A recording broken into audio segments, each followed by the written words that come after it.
snaps, claps. 1, 2, 1, 2. All right. Hope you can hear me. Oh, gotta give it a few more seconds. Raise the volume levels. Hey, yo.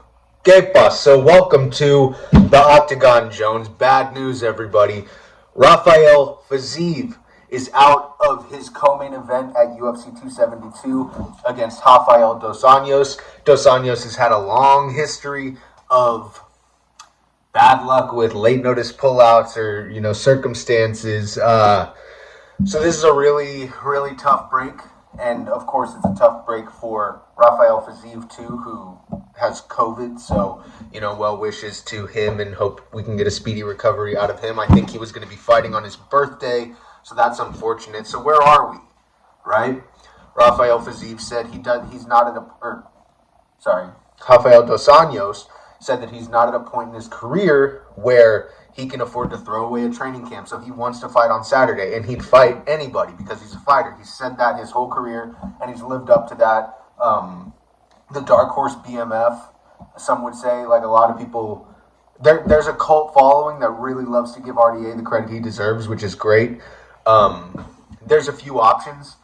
Some have said or speculated that Islam Makhachev is still in Vegas. Dos Anjos leaves to Vegas tomorrow. He's still going, even though his opponent is out of the fight. His bags are packed, he's ready to go, and he's going to do it. It's tough because, one, it's hard to find somebody on late notice, but two, 155 is a hard weight cut for him, so I wouldn't be surprised if they end up making a fight at 170 for Rafael dos Anjos. I don't really see a lot of super intriguing matchups in the welterweight rankings right now for him.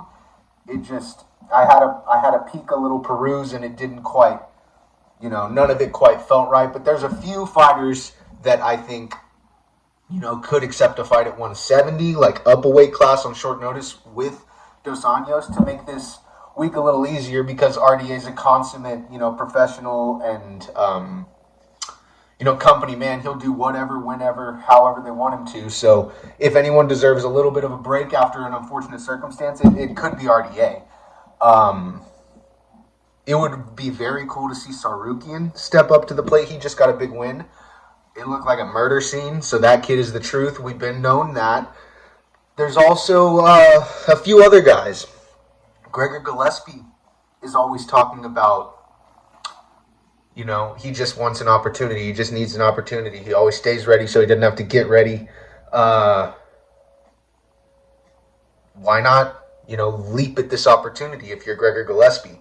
His fails at his attempts at marketing, I didn't mean to say fail because they're not quite fails, but it doesn't quite hit the right strings with a lot of people, even though he's trying some different things, which is cool. His stuff recently with Tony Ferguson was great. He actually called him out in a true-to-form, honest spiel to the camera about why won't he fight me, dog? Put on your wrestling shoes? Really? You're going to say that about him when I beat him? So that beef was actually good and authentic, and I really liked that from Gregor. But this can be an opportunity to change everything. 6 days notice. Everybody loves that. Everybody loves the late notice guy. RDA is a bad man. He's a legend with a name. He's up there in the rankings. I don't know, man. I really think it would be a smart gamble if you're Gregor Gillespie. I think that's a really good move. But also, somebody who could make things super exciting this weekend and make the card gigantic is Michael Chandler. Iron Mike Chandler. Sorry. He's kind of on this, I'm not here for a long time, I'm here for a good time. I'm going to become a legend, world tour, a fan favorite, blood and guts icon. I know he really needs to be calculated, and he needs a win because he's coming off, the Gaethje fight and the Oliveira fight. So, he definitely needs to pick up a win. But if he were to be able to say, "Fuck it, I'm putting my chips in, I'm all in," I think that would be very, very special. And I think Mike Chandler would carve out even more of a niche in the hearts of MMA fans as a whole if he stepped up and saved the day on an opportunity like this. I think all of those options are really exciting. If I could pick one for myself personally to make this fight awesome, it would probably have to be Michael Chandler. Gregor Gillespie would be doing himself a very big favor at least being like, hey, let me have this. So let me know. I guess that's my cue to go. This has been the Octagon Jones. If you like this, make sure to subscribe. Like. If you don't like it, let me know too. I hate you, and you just comment. I don't care, man. Thank you. This is the game. I'm trying to get this out fast. God.